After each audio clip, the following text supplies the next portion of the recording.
Mes chers amis, nous allons parler aujourd'hui des lois relatives à la vie conjugale du couple lorsque, qu'à Dieu ne plaise, l'un des deux conjoints est en deuil.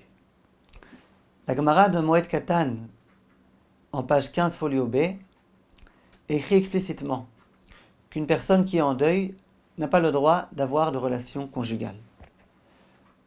D'où le tirtel, c'est qu'en fait dans le livre des prophètes de Samuel, Beth, il est écrit là-bas que David Amelech un jour était en deuil. Il a perdu son fils, le fils qu'il avait eu avec la femme de Oria.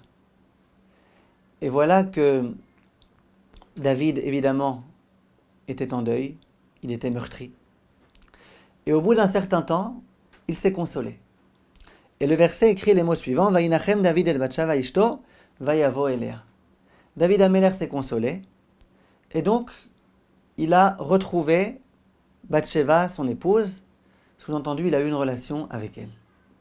De là déduit la Gemara que tant qu'il était encore en deuil et qu'il n'était pas encore consolé du tout, l'acte conjugal était totalement interdit. Donc, halakha, c'est ainsi que bien évidemment le Shulchan Aruch a tranché, lorsque l'homme est en deuil, ou lorsque son épouse est en deuil, la relation conjugale est totalement défendue. J'imagine que vous avez étudié les lois relatives à Nida. Vous savez que lorsqu'une femme est Nida, une femme mariée, son mari n'a pas le droit d'une part d'avoir une relation conjugale avec elle, mais il n'a pas le droit non plus de l'embrasser. Il n'a pas le droit non plus de la toucher. Il n'a pas le droit non plus de manger du même plat avec elle. Il n'a pas le droit de manger même à la même table, sauf s'ils mettent un signe distinctif entre lui et elle. Il n'a pas le droit de s'asseoir sur son lit.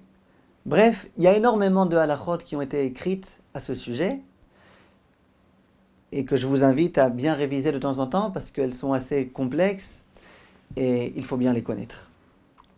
La question que je me pose avec vous aujourd'hui est la suivante. Lorsqu'une personne est en deuil, nous venons de le dire, la relation conjugale est totalement interdite. Est-ce que ça s'arrête à la relation conjugale ou est-ce que toutes les lois de Nida sont en vigueur? Je m'explique.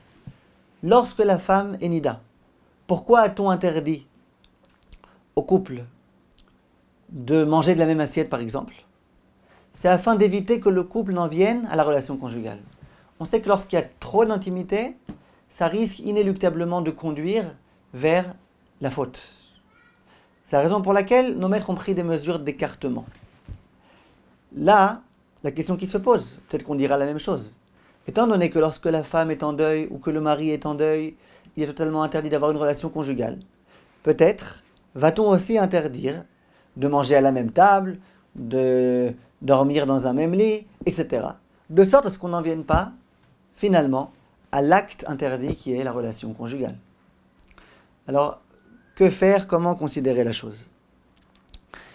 Il faut savoir que dans le traité de Ktuvot, en page 4, folio B, il est écrit explicitement que lorsque la femme est en deuil, malgré tout, elle doit être au service de son mari. Et comment ça se traduit? Il est écrit là-bas, Mozegetlo et akos, elle lui verse le verre, ça veut dire elle peut très bien lui verser un verre de vin. Ou matzaatlo et amita, et elle peut très bien lui faire son lit. Ou machetzetlo panav veyadav, et elle peut même lui faire la toilette des mains et des pieds, évidemment sans le toucher. Ou peut-être même en le touchant. En tous les cas, ces choses qui sont interdites lorsque la femme est nida, là elles sont autorisées. Conclut la Gemara en disant que tout ceci est vrai, aussi bien lorsque lui est en deuil que lorsque elle est en deuil. De là, l'un des grands rishonim qui s'appelle le Rahavad va dire que lorsque la femme est en deuil, ou que lorsque le mari est en deuil, la seule chose qui est interdite, c'est la relation conjugale. Mais tout le reste, comme faire la toilette de l'autre, comme lui dresser son lit et compagnie, est tout à fait autorisé. Le Rahavad va dire, mais malgré tout, je tiens à préciser un point, lequel? Il dit que d'après la stricte halakha, le couple aurait même le droit de dormir dans un même lit lorsque la femme est en deuil. Évidemment, une réserve, c'est qu'il faut qu'il y ait quelque chose qui sépare entre l'homme et la femme. Un petit quelque chose qui sépare. Mais dès lors que quelque chose sépare, on peut dormir même dans le même lit. Et ici, écrit le Ravad, mais malgré tout, il vaut mieux éviter de le faire. Pourquoi? Il y a un principe qui est bien connu, c'est que le nazir, qui n'a pas le droit de boire de vin, on lui dit, écarte-toi de la vigne. Ne t'aventure pas dans une vigne, alors que tu sais très bien que tu risques d'en venir involontairement ou alors sciemment de manger du raisin et de boire du vin. C'est la raison pour laquelle on nous dit là pareil, vu que la relation conjugale est interdite, sépare-toi, écarte-toi du lieu de la relation conjugale, écarte-toi du lit. C'est la raison pour laquelle le Ravad dit que bien que d'après la pure halakha, il y aurait lieu d'autoriser, même de dormir dans un même lit dès lors que quelque chose sépare entre l'homme et la femme, malgré tout la halakha, c'est qu'il vaut mieux s'écarter. Et c'est dans ce sens-là que le Shulchan Aruch va trancher. Il va dire que de dormir dans un même lit, on essaye d'éviter, en vertu du principe qu'au nazir, on a la coutume de lui dire « écarte-toi de la vigne ». Le Ramban, lui aussi, va dans le même sens que le Ravad, et dit que tout est complètement autorisé pendant cette période-là, et il dit même de s'embrasser, c'est autorisé. Pourquoi pas? On voit bien que la Gemara dit que les lois de Avelut ne sont pas similaires aux lois de Nida.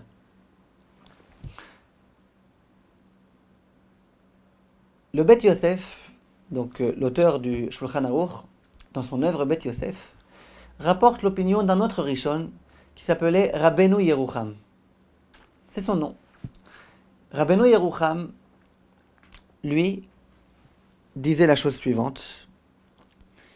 Il disait,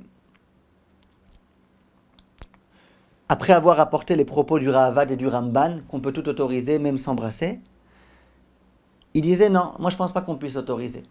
C'est vrai que la Gemara, dans Ketuvot, a écrit explicitement qu'il y a 3 choses qui sont autorisées. Le lit et le fait de faire la toilette, etc. Il dit mais c'est pas la peine d'en rajouter. Dans la Gemara, par exemple, il n'y a pas écrit qu'on peut s'embrasser, qu'on peut s'enlacer. Donc ce qui est écrit, ça on autorise. D'accord, c'est écrit, c'est écrit.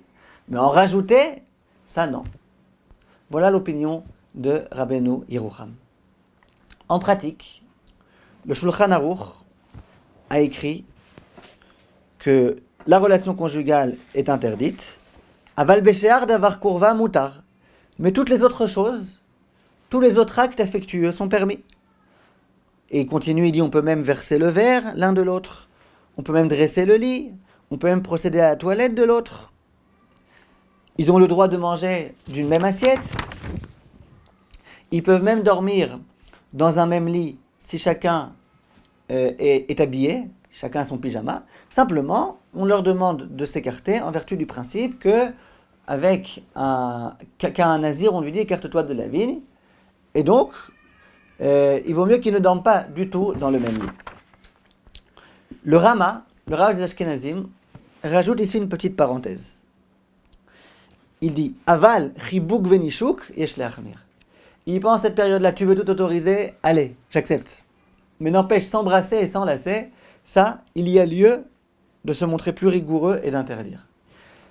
Quelle est sa référence? Rabbeinu Yerucham, le Rabbeinu Yerucham qu'on a rapporté il y a quelques instants. En pratique, donc, il est clair que la coutume ashkénaze est qu'il vaut mieux se montrer plus rigoureux et interdire de s'embrasser et de s'enlacer. Quelle est l'opinion séfarade? Le Shulchan Aruch, Rabbi Yosef Karo, alors que dans le Bet Yosef, il a rapporté l'opinion de Rabbeinu Yerucham, dans le Shulchan Aruch, pas un mot, pas une allusion. C'est le Rama qui a éprouvé le besoin d'écrire entre parenthèses que Chibuk Venishuk on n'a pas le droit. Le Rama, c'est le Rav des Ashkenazim, Rabbi Moshe Isserles. Mais le Shulchan Aruch lui-même ne l'a pas dit. Alors que dire?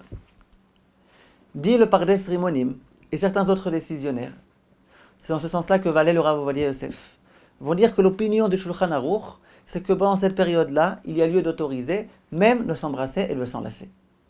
Pourquoi? Shulchan Aruch lui-même a dit que la halacha est comme le Ravad et comme le Ramban. C'est vrai qu'ensuite dans le Bet Yosef, il a rapporté l'opinion de Rabbeinu Yerucham. Mais pourquoi au moment où finalement il a rédigé la halacha dans les grandes lignes, de façon explicite, dans son Shulchan Aruch, pourquoi il n'a pas rapporté du tout cette opinion? Visiblement, c'est qu'il ne tranche pas comme lui. et donc on peut autoriser. Simplement, le Rav Ovadia Yosef lui-même écrit que ça ne se prête pas tout à fait à cette période-là. L'homme est en deuil, la femme est en deuil. La relation conjugale est interdite. Alors pourquoi s'embrasser et s'enlacer? En dehors du fait que l'homme risque d'avoir ensuite un accident, il risque de ne pas réussir à se retenir. Et donc, pourquoi, pendant cette période-là, qui n'est pas tellement une période de relation conjugale, pourquoi risquer le pire? Et donc il dit que, bien que d'après la stricte halakha, il y a lieu d'autoriser, d'après le Shulchan Aruch, mais malgré tout, à quoi bon entrer dans ces problèmes-là? Et il dit Rav Ovadia Yosef, en particulier que Rabbeinu Yerucham, il n'a pas dit que c'était une interdiction formelle. Il a dit Yesh le'achmir, il vaut mieux se montrer rigoureux.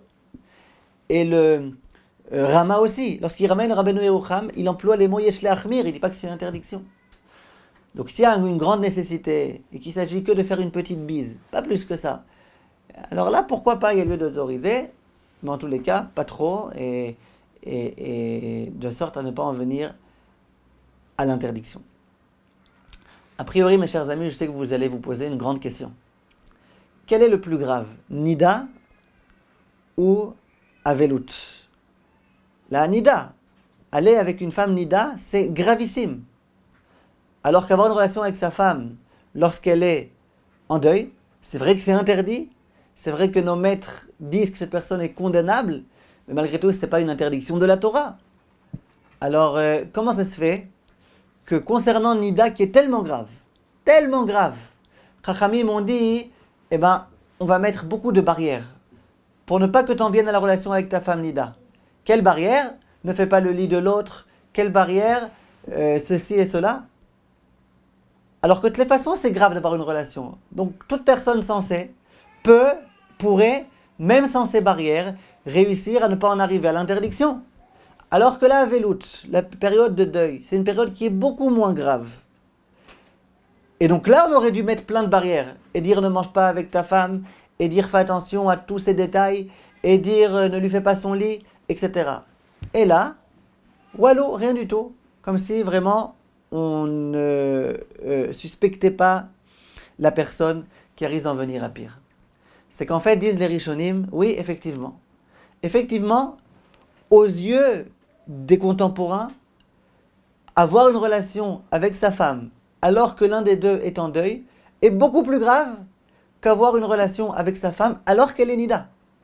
Et étant donné qu'à nos yeux, c'est de cette façon-là qu'on considère la chose, c'est la raison pour laquelle, lorsque la femme ou l'homme est en deuil, on n'a pas du tout peur qu'ils en viennent à avoir une relation. Et même si on leur autorise de faire le lit l'un de l'autre, de s'asseoir sur un même lit, de manger d'une même assiette, malgré tout on sait très bien qu'ils n'en arriveront pas au pire. Vous voyez un petit peu comment la halakha rentre dans la psychologie de l'homme. Bien que cette psychologie est fausse, a priori, vu que la relation lorsque la femme est nida est bien plus grave que la relation pendant une période de deuil. Mais malgré tout, on tient compte de la façon dont les gens conçoivent les choses. Ensuite, il est bon de savoir que cette interdiction, bien évidemment, ne concerne que la période des 7 jours de deuil. Pas des 30 jours, pas de l'année. Donc, a priori, comme toutes les lois de deuil qui concernent les 7 jours, dès lors que le 7e jour au matin, la prière est terminée, que les personnes qui sont venues rendre visite aux endeuillés sont sorties de la maison, il y a tout à fait lieu d'autoriser à ce moment-là déjà la relation conjugale. Alors évidemment, la relation conjugale doit être faite dans l'obscurité. Donc si on veut autoriser, il faut fermer les volets. Ce n'est pas en tous les cas notre sujet ici. Malgré tout, il faut savoir qu'il y a un des grands rabbanim qui s'appelle le Sefer Hasidim, qui écrit que la relation conjugale, il n'y a pas lieu de l'autoriser jusqu'à la veille du 8e jour. Ça veut dire qu'il faut que le 7e jour de deuil soit complètement achevé, complètement terminé. Et c'est simplement à ce moment-là qu'on pourra autoriser d'avoir une relation. Le Taz, l'un des grands rabbanim ashkénazes, écrit dans le Orach Chaim, chapitre Tav Kuf Nun He, que c'est pas vrai, qu'on peut autoriser déjà le 7e jour au matin, une fois que les personnes qui sont venues rendre visite sont sorties, une fois donc que les lois de Havelut des 7 jours sont terminées. Il a écrit que c'est ainsi que Rav Hai Gaon, l'un des grands rabbinim de l'époque, des Géonim, a écrit. Et disent les décisionnaires que des propos du Shulchan Aruch, il ressort aussi ainsi. Parce que le Shulchan Aruch, dans le chapitre Shin Tzadik He, 395, a écrit explicitement que le 7e jour au matin, dès lors qu'il y a un peu de temps qui s'est écoulé, les lois des 7 jours sont terminées concernant tous les domaines, tous les sujets. Tous les sujets, vous serez d'accord avec moi que ça inclut aussi la relation conjugale. Le Chida, lui, par contre, écrit que malgré tout, il vaut mieux tenir compte des propos du Sefer Chassidim. Ensuite, il y a une question qui se pose. Imaginons que la femme est en deuil. Ça veut dire que la femme vient de perdre un proche parent. Simplement, elle n'est pas au courant. La seule personne qui est au courant pour l'instant, c'est le mari. Le mari sait pertinemment que sa femme vient de perdre un proche parent. Et le mari, pour une raison ou pour une autre, a tout à fait envie d'avoir une relation conjugale avec sa femme ce soir-là. Par exemple, c'est l'ovulation de sa femme, et ça fait des années qu'ils veulent avoir des enfants, et il sait très bien que s'il lui annonce la nouvelle, elle sera en deuil. Étant en deuil, ils ne pourront plus avoir de relation conjugale. A-t-il le droit de ne pas le lui faire savoir ou pas? La vérité, c'est que c'est rare que la femme ne sache pas. En général, elle est très rapidement mise au courant. Et c'est très difficile de le lui cacher. En général, elle a besoin aussi d'être au courant rapidement pour pouvoir s'occuper de tout ce qu'il faut. Mais disons un cas où il y a d'autres personnes qui vont pouvoir s'occuper. Elle a des frères, elle a des sœurs. Et donc, le mari peut réussir à dissimuler la nouvelle pendant quelques heures pour avoir une relation avec sa femme. A-t-il le droit ou pas? C'est une question un peu bizarre, un peu choquante presque, j'allais dire. Mais il y a des cas dans lesquels il faut connaître la halakha stricte. Alors je vais vous dire. Il y a le Shulchan Aruch écrit dans le chapitre 402, Tavbet, la chose suivante. Mi shemet lo met velo noda lo. Quelqu'un qui a perdu un proche parent, mais qui n'est pas encore au courant. Eno chova sheyomru lo. Il n'y a aucune obligation de le lui faire savoir. Ve'afilu be'aviv ve'imo. Même si c'est son père ou sa mère qui ont quitté le monde, c'est pas la peine de le faire savoir aux enfants. Ve'alze ne'emar motzi diba uksil. Et à ce sujet, il est écrit, celui qui s'amuse à parler sans arrêt de propos qui sont négatifs est un idiot. Ça veut dire quoi? Pourquoi tu as besoin d'attrister quelqu'un? ומותר להזמינו לסעודת אירוסין ונישואין וכל שמחה כיוון שאינו יודע. Étant donné qu'il n'est pas au courant du fait qu'il ait perdu un proche, on a le droit de l'inviter à un mariage, on a le droit de l'inviter à des fiançailles, on a le droit d'inviter à tout type d'endroit, bien qu'il y aura de la musique, etc. Pourquoi? Il n'est pas au courant. Conclut le Shulchan Aruch miyu im shoel alav en lo leshaker velo machayu shenemar midvar sheker tichak. Si jamais la personne qui est donc en deuil mais qui n'est pas consciente de cela demande à un proche, dis-moi, mon père il est encore en vie, ma mère est encore en vie, là on n'a pas le droit de mentir. Il faut lui dire la vérité, ainsi qu'il est écrit dans le verset, écarte-toi du mensonge.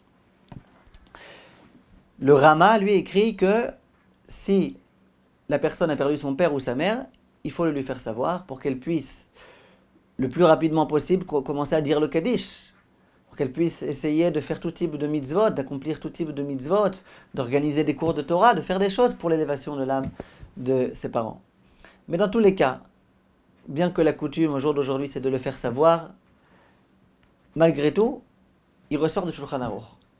Premièrement, que c'est pas la peine d'annoncer des mauvaises nouvelles. Quand c'est le fils, la fille, un proche parent, alors on le fait savoir. Mais quand on rencontre les amis, de leur dire tu sais un tel est décédé, tu sais un tel est décédé, à quoi ça sert? Il est écrit dans le passouk, celui qui s'amuse sans arrêt à annoncer des mauvaises nouvelles, eh ben c'est un idiot. Dans tous les cas, il est écrit aussi autre chose dans ce Shulchan Aruch.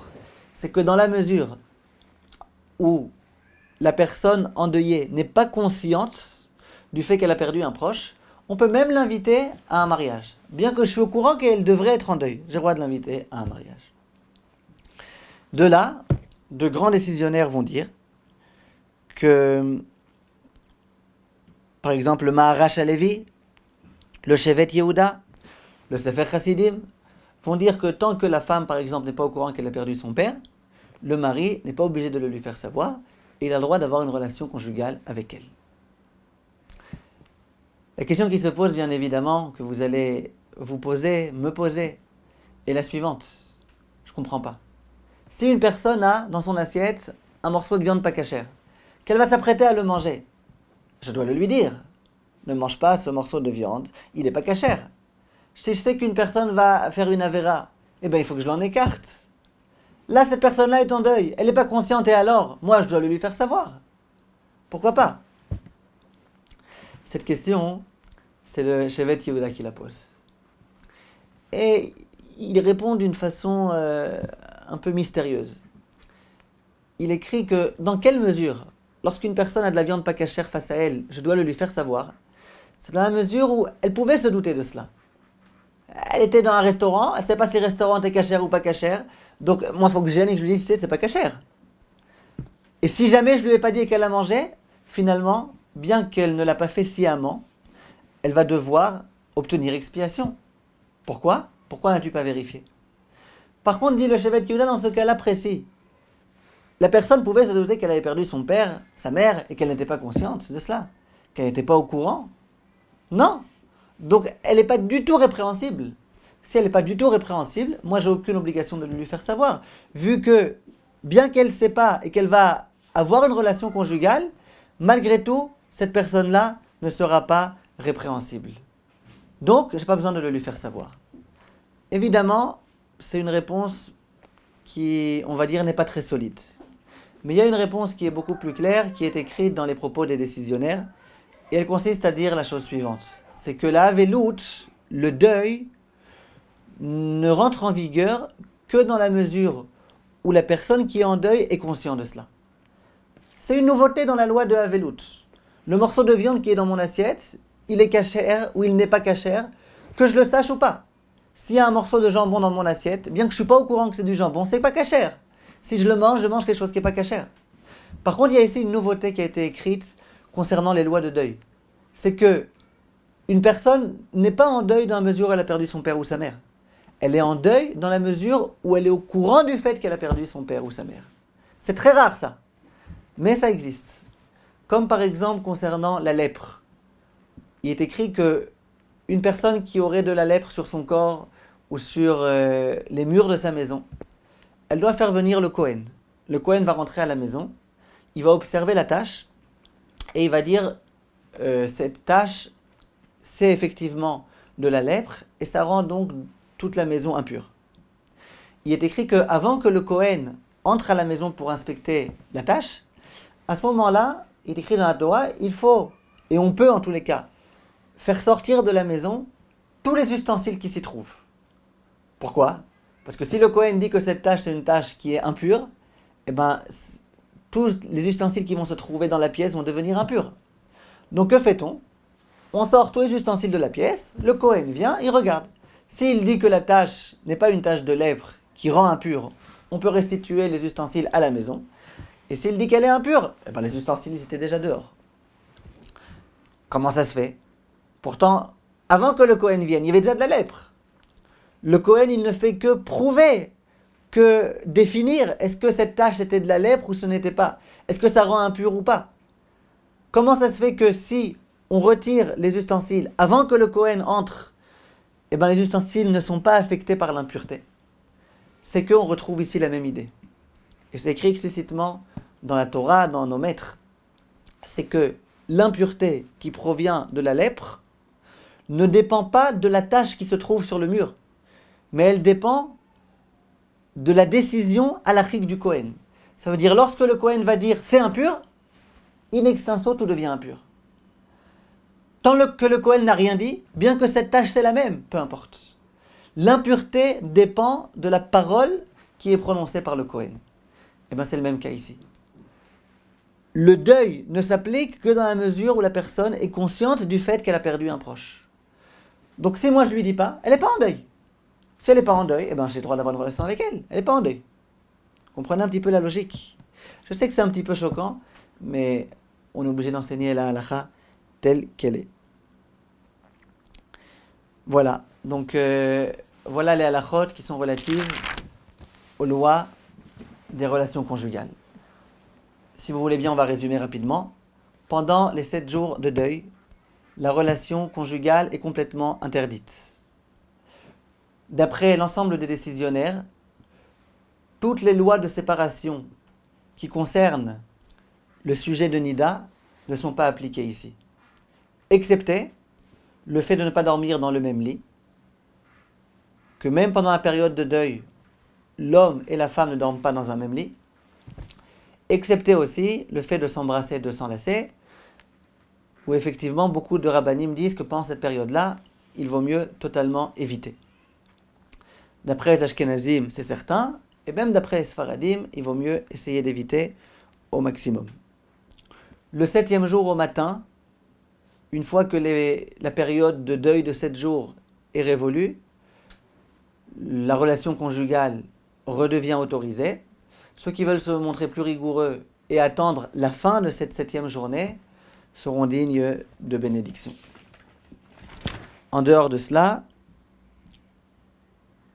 nous avons dit aussi qu'une femme ou un homme qui ne sont pas encore au courant du fait qu'ils ont perdu un proche parent, l'autre conjoint n'est pas obligé de le lui faire savoir et a le droit d'avoir une relation avec elle avant de le lui faire savoir.